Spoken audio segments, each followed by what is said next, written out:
Ella and I negate. Contention 1, losing the battle. Sanctions on Russia failed to advance Western strategic interests for 2 reasons. First, European fragmentation. Simone de Gabart of the Center for Strategic and International Studies outlines that sanctions prompted a group of European Union member states to state their dislike of the measures. Many states object to sanctioning Russia in the first place. Unsurprisingly, James Cantor of the New York Times reports that Italy, a country with strong economic ties to Russia, delayed the EU's renewal of sanctions, joining other member countries to also do so. Ultimately, Donald Jensen of the Institute for Modern Russia concludes that this European infighting caused by sanctions gives the Kremlin a strategic initiative over the West in peace deals, who seeks to further destabilize the West. Dividing European allies increases Western vulnerability to Russian aggression. Alon Berman of the National Interest corroborates that historically, Russian aggression has exploited divisions within the Western alliance. Thus, this is important when considering a threat because European vulnerability is as consequential as Russia's capability. Second, East-West hostility. Eugene Runer from the Carnegie Endowment for International Peace writes that the security crisis threatening the West is a result of excluding Russia. Excluding Russia from security arrangements is seen as a threat, prompting Russia to act aggressively. Cooperation is the correct step forward between the West and Russia, but coercive sanctions do the opposite. Sanctions legitimize the Russian fear that Western aggression will continue. Contention 2, losing the war. Sanctions reinforce the oppositional dynamic that first caused Russia to act belligerently. John Mearsheimer from the University of Chicago offers that while many blame Russian aggression for the crisis in Ukraine, the West actually holds most of the responsibility for the crisis by attempting to turn Ukraine into a Western stronghold as the EU expanded eastward and the West expressed interest in Ukraine joining NATO. Putin reacted by taking Crimea and destabilizing Ukraine until it abandoned its efforts to join the West. Putin's pushback should be expected. The West was moving into Russia's backyard and threatening its core strategic interests. He furthers that while the West doesn't consider Russia to be a vital strategic concern, Ukraine comparatively is enormously important to Russia as a buffer zone. Ricardo Alarco of the Brookings Institution explains that the tensions over Ukraine risk complete breakdown of relations between the West and Russia, which neither party would benefit from on the international stage. Mearsheimer further warns that current policy complicates Western relations with Moscow issues more critical to the West. Further hostility with Russia would degrade vital Western interest cooperation in 3 areas. First, the control of nuclear materials. Paul Saunders of the Center for the National Interest writes that preventing Iran from obtaining a nuclear weapon is an essential Western national security interest, and that Russia's cooperation is key to maintaining international pressure on Iran to negotiate as well as limit the supply of advanced conventional weapons. Containing the rise of China. Ying of Foreign Affairs writes that Russia historically turns to China when it is at odds with the West. Saunders furthers that the West's relationship with Russia can define the modern international system and sustain Western global leadership. Even as China has grown in influence, Beijing won't be able to rewrite international rules without considerable backing. Russia can support the effort or not. Thus, maintaining relations with Russia is critical for the West tamping down Beijing's hegemony. Third, collaboration on fighting terrorism. Igor Rozin of Russia Direct explains that after 9/11, the United States and Russia cooperated to fight terrorism globally, but the past 2 years have witnessed a number of notable setbacks, culminating in the current crisis. Koshkin of Russia Direct writes that putting Russian security chiefs on the EU sanction list formalized the end of anti-terrorist cooperation between Russia and the West. Richard Haas of the Council on Foreign Relations emphasizes that in able to degrade ISIL, the West must work with Russia, which can influence the Assad regime. Lena Khatib of the Carnegie Middle East Center contextualizes that while the international impact of the Ukraine crisis is indirect, the global implication of ISIS's advance is direct and significant. Thus, she argues that all parties should cooperate and stop ISIL and the ensuing spread of conflict it brings to the Middle East and beyond. Therefore, Henry Hill of George Washington University argues that because we share many key interests with Russia, engagement is much more promising than isolation to maintaining the Western interests. Thus, we negate. Okay, can I call for some cards? All right, thanks. Could I see first the Scheimer card? Mearsheimer? Mearsheimer, yeah, that said the West responsible for Ukraine. All that. Then I think your first step of the Sanders card on preventing Iran from making a nuclear weapon. Yes. And then finally, the Russian Direct said things that like the coalition with the West. Okay. Do you want them all at once or? If we could have them when my partner was giving a speech, that would be awesome. Cool. All right, thank you. Or I would actually like my computer to prep while he's giving a speech, so would you mind looking at them during cross? We can flash them. No, Is that better? Okay. All right.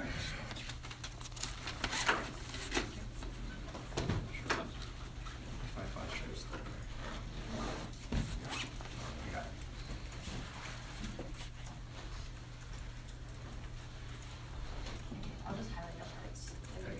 All over.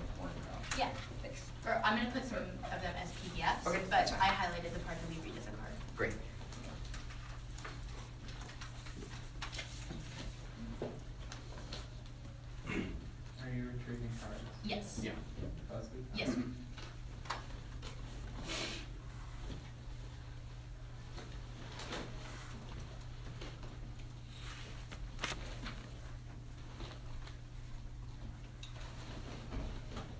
So, sorry, what was the third one you wanted? Saunders, Mearsheimer, and the Russian direct card from terrorism, I think, ending the. what was the Saunders, right? No, that was a different one. Oh. Shield card.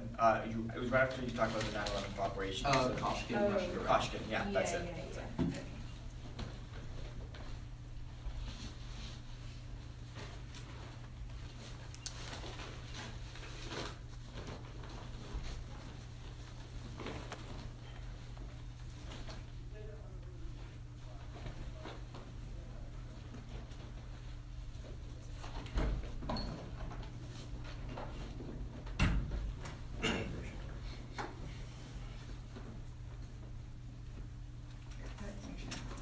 Yeah.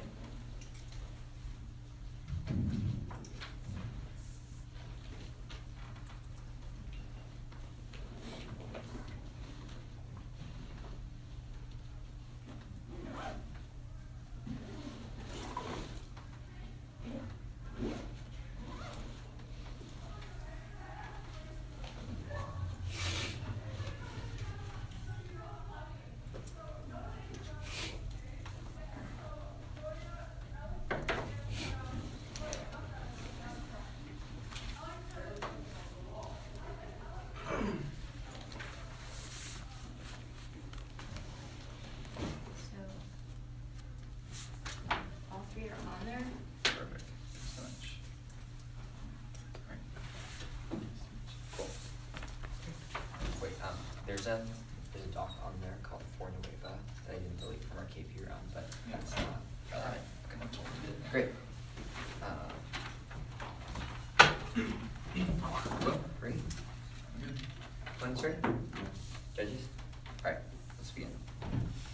We affirm resolved, on balance, economic sanctions are reducing the threat that Russia poses to Western interests. Western interests are defined by political scientist Samuel Huntington as increasing relative Western military and economic power. Framework. Evaluate this round by comparing the current world to what the world would have looked like without sanctions in order to determine the effect of sanctions. Contention 1. Sanctions improve the situation in Ukraine.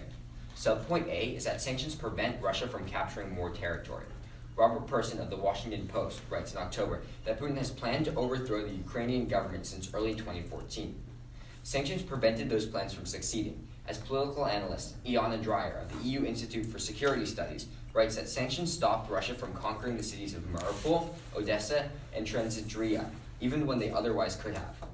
This is important because former U.S. Ambassador William Taylor writes that an independent Ukraine prevents Russia from reestablishing its former empire, and that this empire would risk permanent conflict and war between Russia and Europe.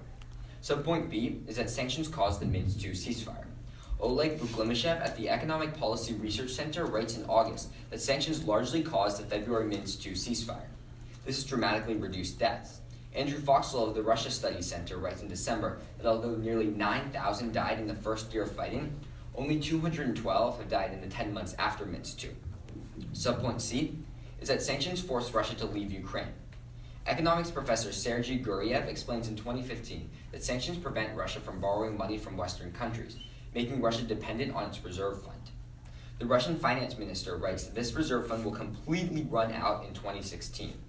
Because Russia will run out of money due to sanctions, Guriev writes that Russia will have to leave Ukraine by mid-2017. This plot has already begun. CNN reports that since September, 70% of Russian troops in eastern Ukraine have already left.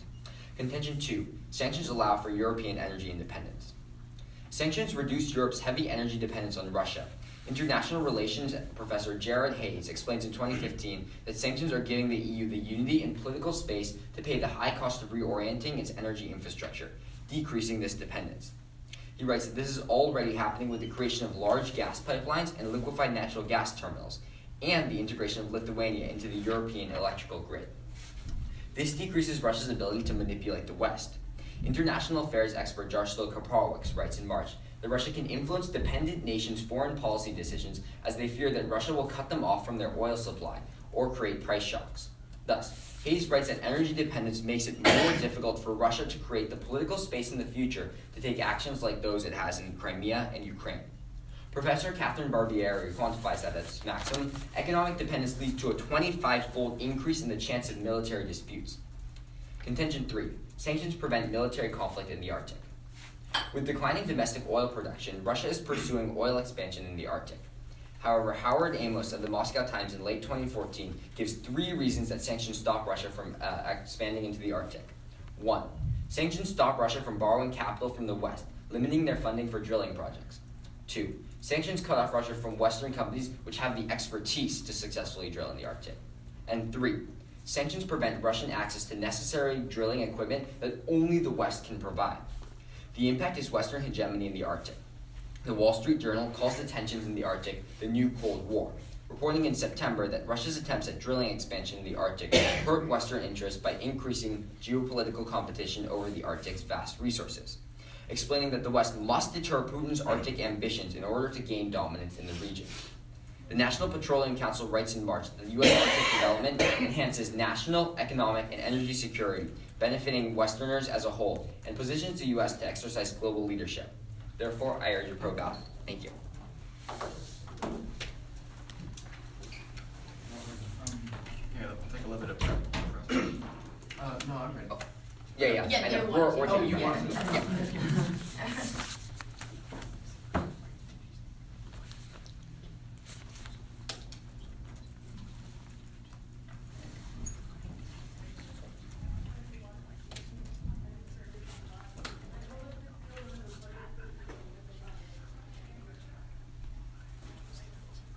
Yeah. Cool. So those 20 seconds used, 140 remaining. Let me write down real quick, and then I'll be ready.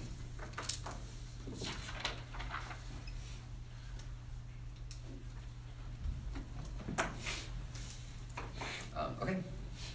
If the judges are ready, when you're ready, Sure. go ahead.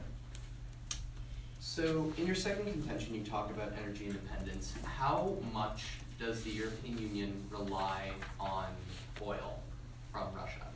Right, so when we read Jaroslav Karpowicz, he tells you that they rely so much on Russian oil that Russia is actually able to manipulate them through economic measures and threatening cut off oil. So it seems like they started energy independence pre-sanctions, right? What you're dropping here is the Hayes card, right? What Jared Hayes says is basically in 2015 is that applying sanctions to Russia gives the EU political space and political unity that it needs to take action like reorienting what's the the energy bright line grid. in that? Like how much more does it spur energy independence?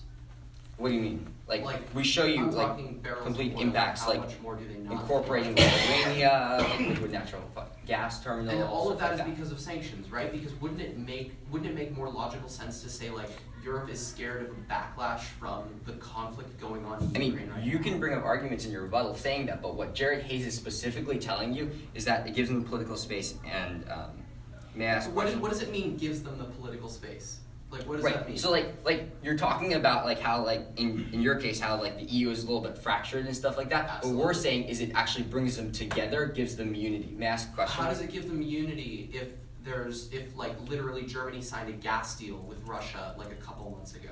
Right, okay, so what, I mean, my partner will start bringing this up in rebuttal, but I can start right now, right? So like we're going to bring up the NATO report showing how like they're not economic harms. We're going to show how it's like related to other things like refugees and stuff like that. What I just said was that Germany is completely like disengaging itself from the Minsk ceasefire and everything you say. But why are we talking about the Minsk ceasefire? Because they just signed the Nord Also, may I ask a Stream question? Because gas we've been agreement. talking about this for like 2 minutes. For sure.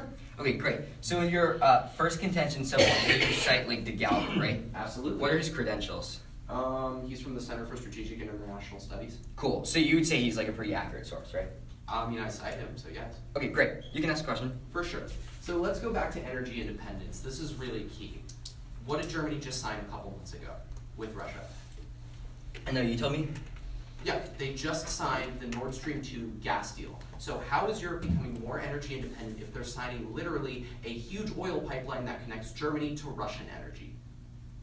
well, what we're showing you is that like maybe like some countries are doing that, but as a whole, the EU is still shifting So away. doesn't like, that mean the that they're impact is in the fracturing? long term? If some countries are like going against European Union energy reforms, but some countries are going with it, No, doesn't that just mean we're saying like fracturing is sometimes you have to take short-term measures to like make sure that they have enough energy, specifically but not in the short-term. long term, like they're going to be energy independent. May I ask a question? Go ahead. Okay, cool. So in your ISIL contention, what are the dates, the most recent cards that you guys have? Most recent, I mean, I don't have the dates off my head. Okay, that's okay. Crosshair's over. Cool.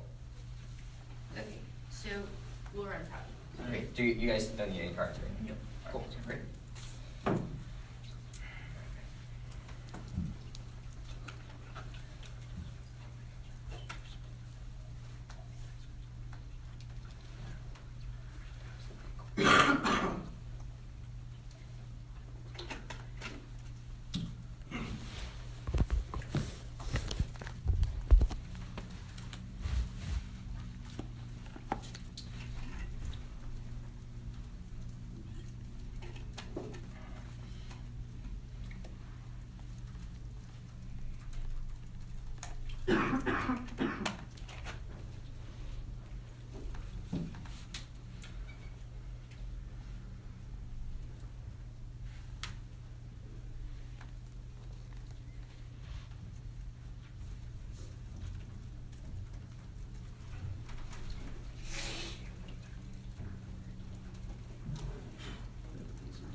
Oh, no, just.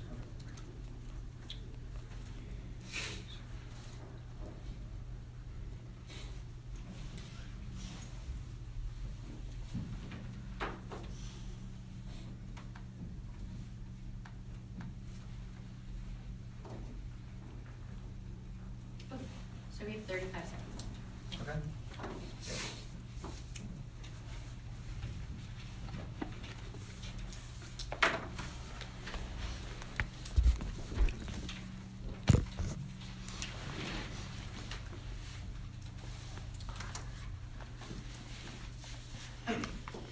Is everyone ready?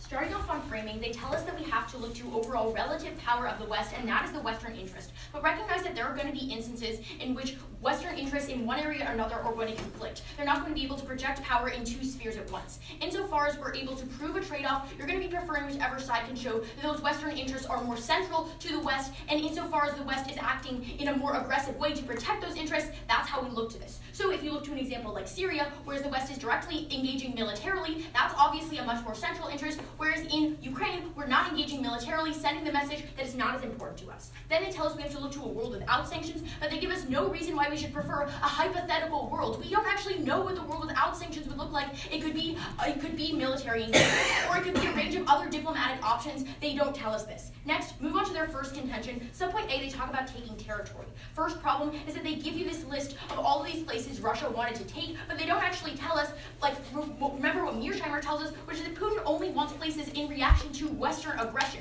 So sanctions are a continuation of Western policies that made Russia want to intervene in the first place. All the places they're talking about were never in Russia's initial plans. Russia only wanted to take Crimea because they were afraid NATO was going to establish a naval base there, and that is one of Russia's only two warm water ports. That's why they're there. But then the second problem comes from Kozak of Newsweek, who explains that in the past couple weeks, fighting has intensified. So even if they're not taking more land, obviously they're not backing down. And even if you don't buy that, look to Tekau, who actually tells us that even if you think that he's pulling out militarily, he's increasing his political control. He has de facto veto power over any constitutional reform happening in Ukraine. Insofar as he still controls Ukraine politically, then he's still posing a threat to Western interests. A threat to Western interests need not be military.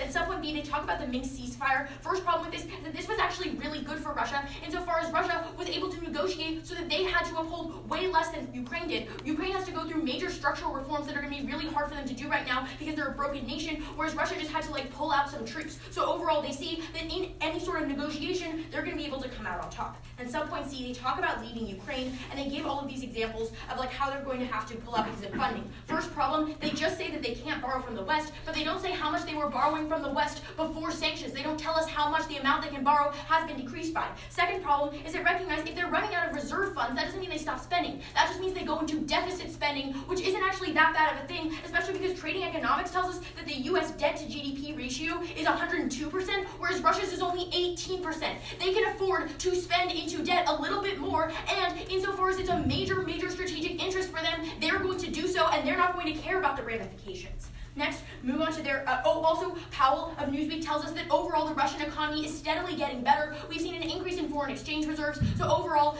Putin sees the message that he can do whatever he wants. Move on to their second contention about energy independence. First is there's absolutely no link. This started happening in 2009 after Russia shut off gas temporarily because of the Georgia crisis. But then second problem comes from Hedberg, who actually tells us that Germany and other nations are still signing major trade agreements in terms of oil. Germany just signed the Nord Stream 2 pipeline deal. They're building an oil pipeline between Germany and Russia, so they're going around this. Third problem comes from Brookings, who actually explains that in the status quo, the European energy market is already diversified enough at the point where Russia doesn't have this leverage that they're talking about. The fourth problem comes from Withnall, who explains that Russia would never cut off gas to the EU because it would cripple their own economy, so this is an empty threat. Move on to their third contention about the Arctic. First problem, recognize that most of their link is again just this idea that they're not going to have enough money, but I respond to that insofar as they can just go into debt spending. But then second problem is that they say they're preventing access to drilling, but it doesn't really matter if they can't drill there. Insofar as they still have a military presence there, then they can prevent the West and other nations from drilling there, which is still a threat to interest. But then third, recognize that just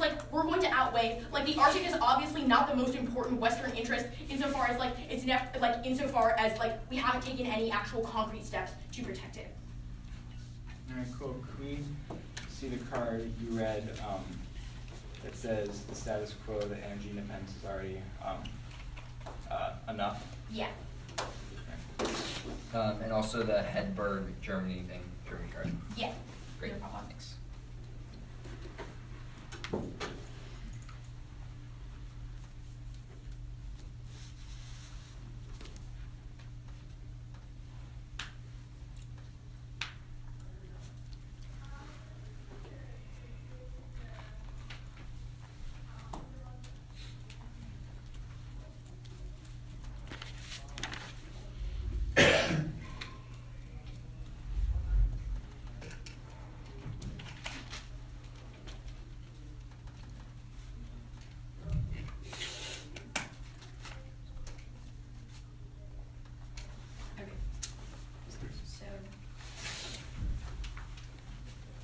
On this document is Hedberg, and then scroll down is Brookings, and I also pulled up the Hedberg PDF because people just wanted to see that. Thanks. I'll speech read during my partner's speech. Is that okay? Yeah, that's cool.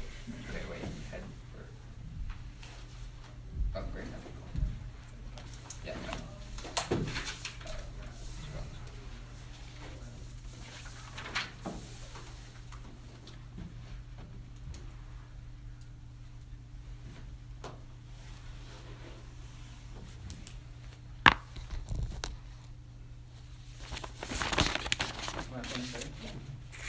Ready? Yes. Good to see you ready?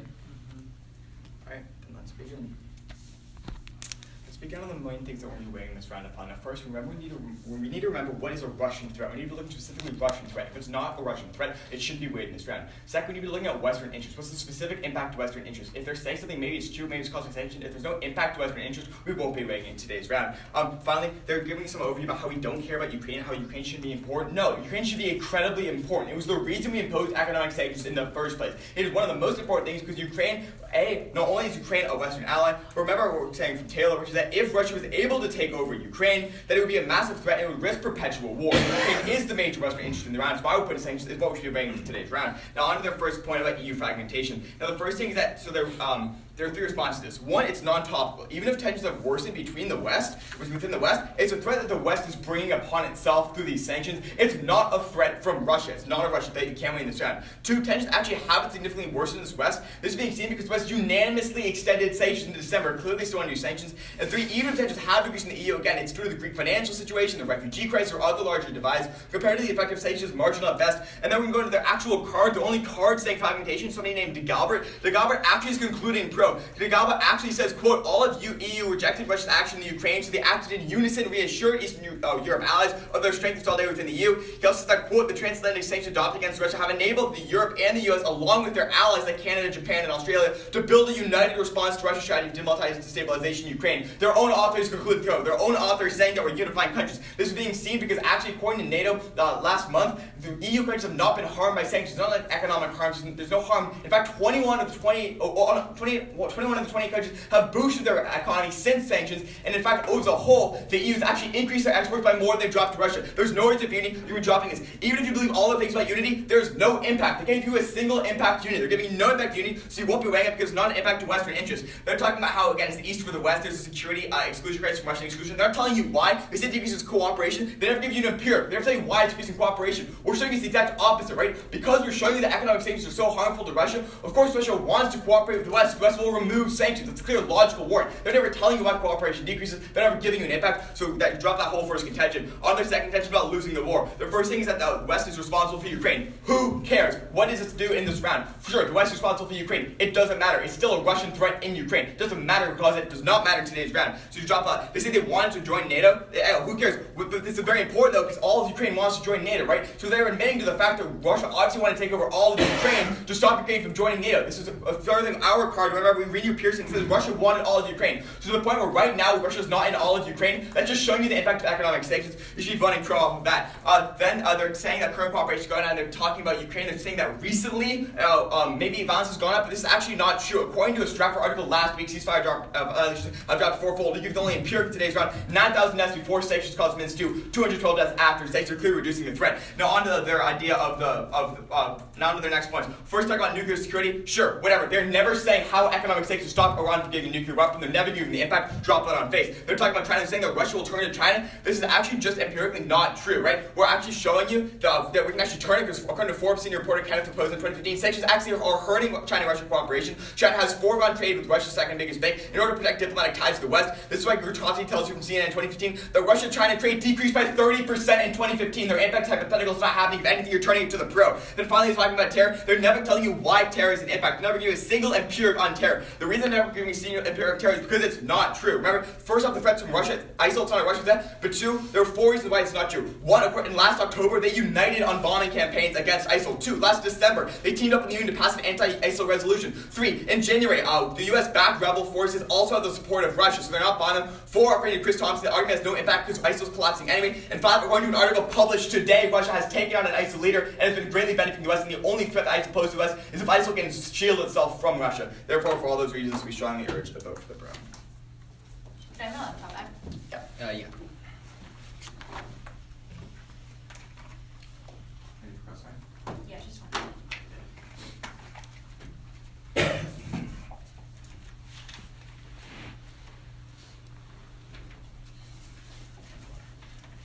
Yeah.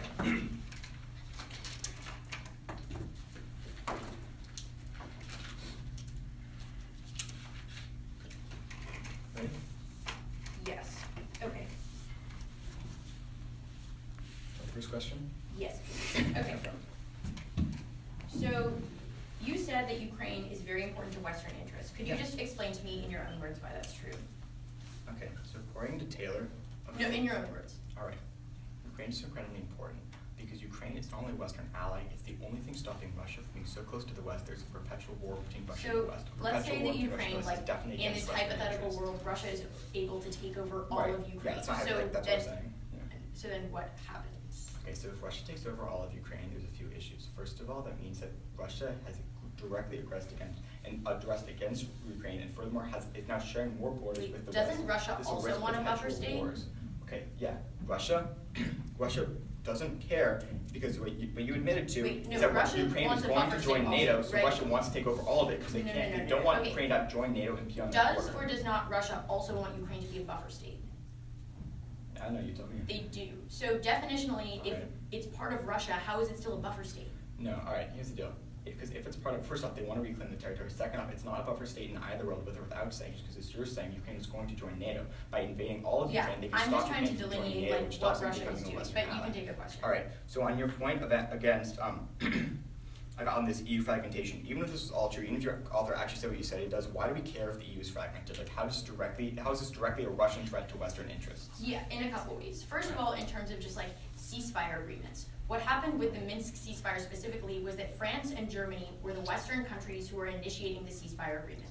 And they were also countries that believe that we should not have sanctions on Russia. So that becomes problematic when they end up like conceding to Russia and making it way harder for Ukraine to uphold their side of the ceasefire. Okay, but there's two things. First of all, like, why do we care if it's harder for Ukraine to uphold their idea of the ceasefire if it's stopping Russia from killing Ukrainians? It's not, like, overall, if Russia still has the political upper hand insofar as, like, maybe they would have less Russia- troops there, but they still have control over Ukraine's, Right. like, Do you agree that economic policies. sanctions are, like, hurting Russia a little bit? Like, hurting their economy, hurting their people, hurting their... I would say not to the point where Russia would stop what it's doing. Right, but what we're saying is that does Russia in an ideal world, would they want economic sanctions to be lifted?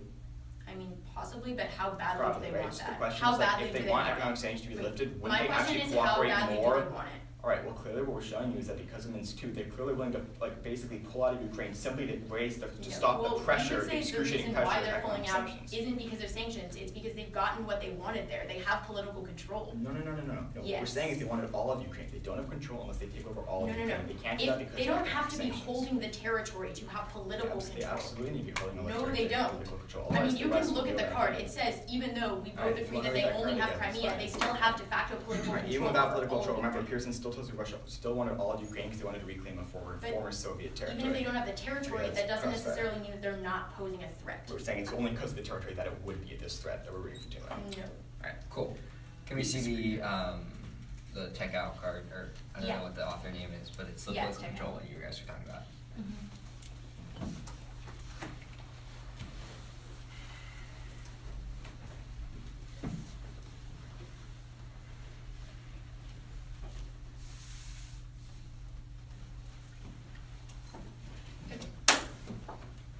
Here you go. And we're gonna take prep, so you guys can just look at it. Starting now. Alright. Starting now.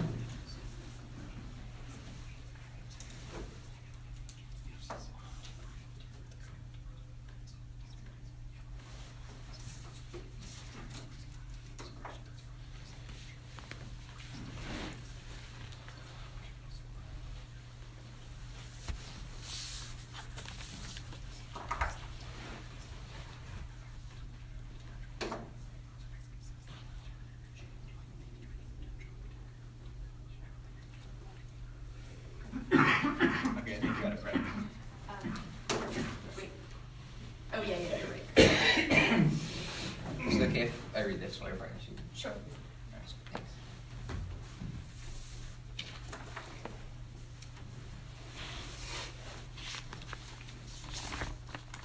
Okay. So it's gonna go their case, our case. Okay. Is everyone ready? Starting at the top of it, please. In their first contention, they try to spin this idea that Ukraine is getting better, but remember and extend what Ella tells you. Kozak says fighting has intensified in the last week. That's the comparative advantage we're getting when you affirm. But then next, remember Takao, even if you believe that military presence has declined, political capital in Ukraine has increased. So if you want a less powerful Russia, you can negate right there. But then let's go off of energy independence, and you can actually turn this for the negative, because the Nord Stream 2 exemplifies how the European Union is becoming more and more fragmented. They're trying to tell you that independence is becoming more and more of a reality. First off, they give you absolutely no bright line. Secondly, look at Nord Stream 2. Europe is dividing right now. Even if they say they want a unified energy, that's not what's happening with Germany and the Nord Stream 2. Let's go to my case. First off of European fragmentation. First, remember the exemplification of this with the Nord Stream 2 gas deal that's being signed. But then secondly, this is how it impacts and this is how you can negate. The infighting is why the Minsk ceasefire 2 is really bad for the European Union, right? It places economic burdens on Ukraine that Ukraine cannot uphold, but Russia gets off easy. This is what happens when Russia has the upper hand in peace deals. This is what happens when the European Union is divided, as I say. Russia will get the upper hand in peace deals if you affirm. But then secondly, let's go off of losing the war. This is where Mearsheimer comes in and he tells you the comparative advantage. Russia wants Ukraine way more than the West wants Ukraine, right? It's just a comparative advantage because the West is comparatively more stronger than Russia, but Russia is scared of Ukraine, of Western presence in Ukraine. That's why we intervened first. They try to tell you that Ukraine wanted NATO. No, it's the other way around. NATO wanted Ukraine. That's That's why we see the conflict right now. But then Kati gives you the actual comparative advantage here, where she tells you that ISIS is more important than Russia and Ukraine. Insofar as that's true, Koshkin of Russia Direct specifically says terrorism cooperation has ended on all fronts. That's a really clear way to sign your ballot for the negative right there, because cooperation against ISIS is much more important. Remember McFowell, who specifically says that in the status quo, where Russia has no reason to actually work with the United States, they're bombing anti-ISIS arms. But when they work with the West, they can actually form a coalition, and we can defeat ISIS. Forget about Ukraine. We have to focus on the real issue in the REM. All right, can we see that card one more time? The Koshkin, that the terror cooperation is stopped. Yep. And here's your laptop back. And then No. you'll get a copy in a second. Okay, Yeah, great. all right, cool. Thanks. Yeah. Did I not put Koshkin on the flash drive? I don't think it copied well. You can show me. Oh, okay.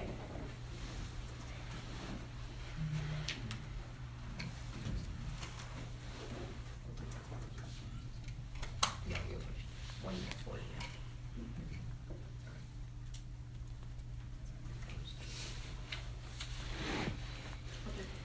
Here's Koshkin again. All right. It's highlighted, the part that I think Perfect. you So we'll want. take prep starting.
So that was 1 minute and 20, so we have 10 seconds left. Could I have that? I'm sorry, I'm still reading it. That's okay. Oh, were you done with prep though? Yeah. No, he's giving a speech right now. I'm just, Oh. Just wait until he starts speaking. Oh, yeah. Yeah. Okay, great.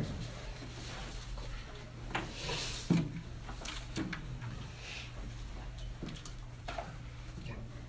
Wait, actually, let's just take the last 10 seconds for All right, yes. Okay. Wait, can I Starting. Yeah, good. Starting. No. No. Okay. What is he saying? Don't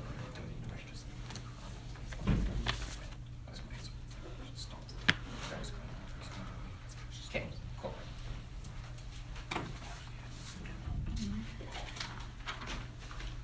Okay. Are you done reading it now, or are you? No, I'm gonna read it when he gives a speech. Yeah, that way we're not like. Is it okay? Or- That's okay. Okay, everyone ready? All right. Quick off tempo. I'm just gonna go over the important issues in this round. Okay. Let's begin with Ukraine. They try to give you this tech-out analysis that says that Russia's already gotten everything that they need in Ukraine, but the problem is it contradicts their other evidence, right? They read you Kozak and they say that Russia's being more aggressive, but then they try to tell you that Putin has everything he needs. Those don't make sense together. You say, by our evidence instead, right? We tell you, like specifically with the Minsk 2 ceasefire, that we went down from 9,000 deaths to 212 deaths. We give you specific empirical statistics that 70% of Russian troops pulled out. We're giving you the actual statistics, you vote there. And then they try to tell you that Then the thing that they completely drop in this contention that's really important is Guriev and Silanov, who tell you that Russia's going to run out of money. They try to tell you that Russia can reallocate their budget, but remember that that even if they reallocate their budget, they still don't have a funding source. So they're just pouring money from other sectors into the military, and eventually they're still going to run out of money, which means in the long term there's reduced aggression. You vote on us on long term because in the long term they won't be able to have a military. Now, Second reason you're going to be voting for us in today's round is ISIL. Remember the turn that my partner makes on ISIL, right? He reads you 5 cards about how we're actually helping ISIL. He tells you that Russia is bombing ISIL for us. He tells you that Russia helped us pass a UN resolution against ISIL. He tells you that Russia and the US are cooperating, that Russia is backing our forces. He tells you that we don't, and then he tells you that we don't even need Russia. And then 5th, he tells you that in an article today, Russia actually killed one of ISIL's leaders and continuing to help us, right? They tell you that ISIL is the biggest impact in the round. Okay, if ISIL isn't the biggest impact in the round, we still win because we show you 5 different cards, one from today about how we're winning on ISIL. Now, then they try to bring up this thing about EU fracturing, but they don't respond to what my partner says in rebuttal. He tells you that de Galbert actually concludes that the EU is going to act and use it. Their own author that they get up here and tell you in Crossfire is a credible author actually turned that into, and they don't have furthermore, they don't have an impact to this contention, so you're not going to be weighing it in this round. So, going back over the flow, remember we win in Ukraine because we give you concrete statistics of 9,212 deaths and 70% reduction in troops, and then we do the Guriev analysis that says in the long run they can't fund their military, and then we extend our 5 cards on an ISIL turn, winning us the round. Thank you. You have your laptop back if you want it. Yes, Here. please. Thank you. Okay. Okay. Is it a for Grand Cross? Just 1 second. Is everyone good? All right, let's begin. So you try and say this idea that Russia is cooperating against ISIL, right? Yeah. Okay. Sure. How, like, physically, how can they do that when sanctions explicitly, like, do not allow talks between diplomats? Alright, well, there's a few Cool. reasons. First of all, like, Russia doesn't like ISIL, right? Like, ISIL I mean, no one attacks likes ISIL. Russia. ISIL Exactly. I would So, say of that course, even if Russia's they attacking don't like ISIL. It's a ISIL, threat like to they Russia. probably like ISIL more than they like the moderate rebels insofar as like their main goal in Alright, being there is trying to you support can make the that Assad claim, regime. and I'd say it's not true, because again, ISIL's a threat to Assad, ISIL's a threat Wait, there's still ISIL's not a threat to Assad. So are you- if I could just ISIL's a explain, threat to everyone. if I could just explain the situation. Please. What Russia is doing in Syria is they're supporting the Assad regime. And what the Assad regime wants to do is eliminate all of the moderate rebels so that the only opposition left is ISIL. So then people see our only options are Assad and ISIL, they're probably going to pick Okay, so Assad. what we're saying, okay, but there's 2 reasons. Like, you can say that, like, okay, they just like something, right? That is true regardless of sanctions. There's no link to Yeah, sanctions. we- What yeah, we're doing is everyone getting hates the ISIL. link to Yeah. sanctions. Saying that sanctions are so harmful that Russia wants to be cooperating with the West, so that way the West will drop sanctions against them. And we're telling you the card from today Okay. But we gives would you like agree over that 20 examples of Russia greatly sanctions helping us against influence ISIL. You're what not they're doing giving us first. any Okay, impact. all of your examples are like they signed agreements, they But killed no, one no, no. ISIL leader. No, like that's they're great, but the legitimately attacked. McFowl evidence gives the comparative overall analysis where it shows that even if they're bombing a couple ISIL leaders, they're still largely bombing moderate rebels. Also, like, just They're think not about this. bombing Wait, moderate yes, rebels. they are. Here's- That's what here's- Alright, McFowl stop. evidence from Yeah, last week says. okay, I agree. I know. Okay, first off, you can say last week. We're giving you today. Yeah, today Okay, is one guy. Look, How No, can one today. guy change the fact that last week it was still overwhelmingly Here's- bombing here's Because we're ISIL? saying Here's your the cards thing, from last. Okay, so the problem is you're giving like really anecdotal evidence, but even We're if giving that's empirics. even if that's not true, like Right. you still have not answered my question, which is when sanctions explicitly prohibit the like discussion between diplomatic Stop. members and like military members, how can they cooperate? Right, so a couple of things. I don't really, okay, so first of all, you should show us the part of sanctions that say they can't do diplomacy, because second of all, we show you in my partner's responses, they're signing UN resolutions, like, that's how Okay, they that's the cooperate. UN. Obviously, they can But talk to each still, other in diplomacy. obviously, like, even if they can talk in some capacity, sanctions limit in other capacities. So we're still seeing, like, comparatively, they're able to cooperate. But you're less not than giving the us absolute any percentage. impact Yeah. because we're showing you that Yes, it's all we are. Russian airstrikes are like the biggest thing that is stopping ISIL right now. No, that's You've never not said true that. at all. Yeah. Okay, that's the card we're extending, right? From the card from today. Like it's No, giving all the these card from examples today- of Russia wait, stopping ISIL. Okay, can you read me exactly what the card from today says about ISIL? It says one guy, right? They killed one ISIL. No, they're- No. Couple So that was just one thing I was saying, right? So But that's what you read. no, and that's what you were I read saying. many things. I Yes. read 5 responses and then Yeah, but the one you just said you're extending is this one guy from today. Well, Right, I mean, okay, we did so- extend 5 different cards. So, yeah, yeah, I understand, yeah. but you just So said. look, so what we're this saying is one that it extending. says like one can argue that it's not that like the biggest is like if the Islamic State could technologically find solutions to the Russian airstrikes. Wait, right? I'm not understanding how this answers my question, but that's fine. Because we're saying that like only if the ISIL can stop like these Okay. Russian airstrikes, like Russia's Okay, that's Russian fine. airstrikes are stopping And ISIL. We're out of prep, so. Okay.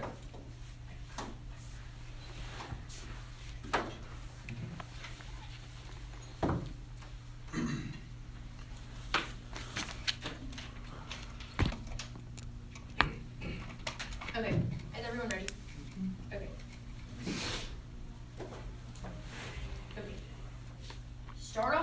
regime, they never respond to the analysis we've extended in every speech in this round, which is that we have to evaluate the West's peripheral interests versus the West's central interests. And when Mearsheimer tells us that Ukraine is a peripheral interest to the West, whereas it's a core interest to Russia, and when we specifically read in case Khatib, who tells us that the global implications of ISIL are way worse than the global implications of the Ukrainian crisis, she does the weighing for you right there. Also, just look like comparatively how the West is reacting to both crises. In Ukraine, they only imposed economic sanctions. They're actually intervening militarily in Syria, which proves that overall they believe it's a more important interest. Now, let's talk about the issue of Ukraine, even if you want to look to it. First of all, they say that it's like contradictory, that there could be more fighting and political control, but this is an even-if statement, right? We're saying that like in the past there is more fighting, but even if you buy all of the stats that they tell you about how fighting is going down, what we're still seeing is that Russia has de facto political control over Ukraine. So the threat that Russia poses isn't the fact that they have troops there, it's the fact that now they have the ability to stop Ukraine from ever becoming a part of the West because they have political control. It literally doesn't matter how many troops are there. Then let's talk about this issue of where they tell you that overall, like, they're not going to be able to spend enough money, but they drop my response which says if they don't have the money, they can just go into debt spending, which doesn't matter at the point where their debt right now is only 18% of their GDP. They're going to be fine, and remember, they don't tell us how much they were borrowing from the West before.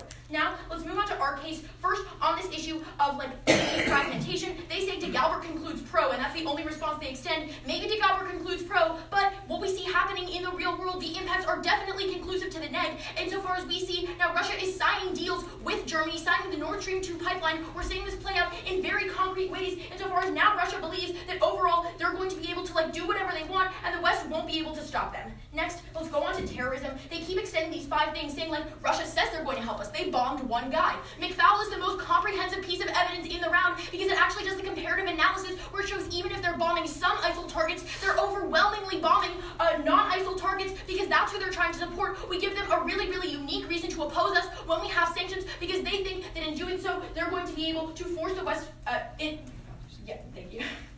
Cool. All right. Okay. Questions? Let's do it.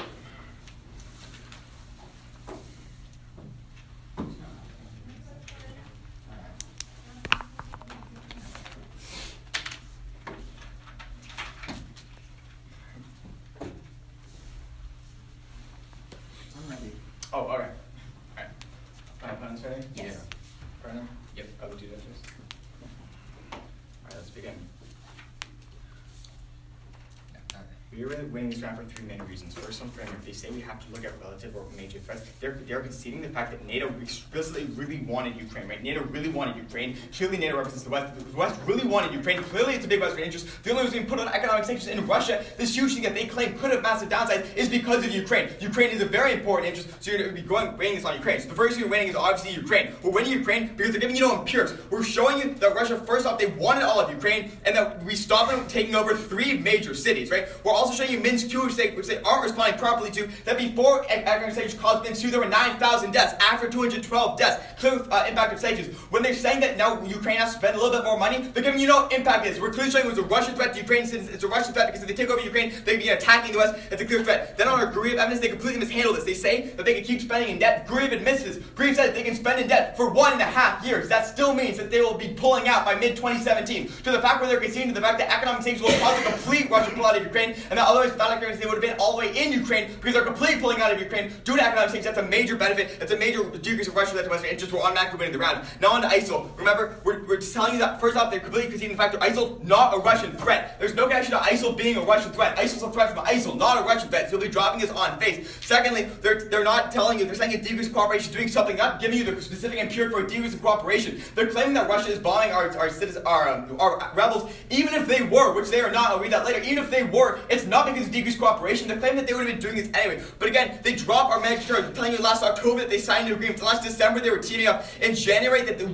Russia stopped bombing and started backing these rebels. We're giving you the card for data. We'll only read one example. I'm sorry, but there's like 30 separate examples about how Russia has been stopping ISIL. They are not bombing the rebels anymore. They are stopping ISIL. That is important in today's job. But again, even if not a Russian threat, finally on fragmentation, they drop my responses from their own author saying it's actually reducing fragmentation. They drop their response. The EU has not been affected. And finally, when they say it caused them to build a pipeline, they're not saying again this is due to economic sanctions. It might have happened anyway, but because we're clearly showing that its increased unity has stopped ISIL and has called a full pull out of Ukraine, we strongly urge a vote for the pro.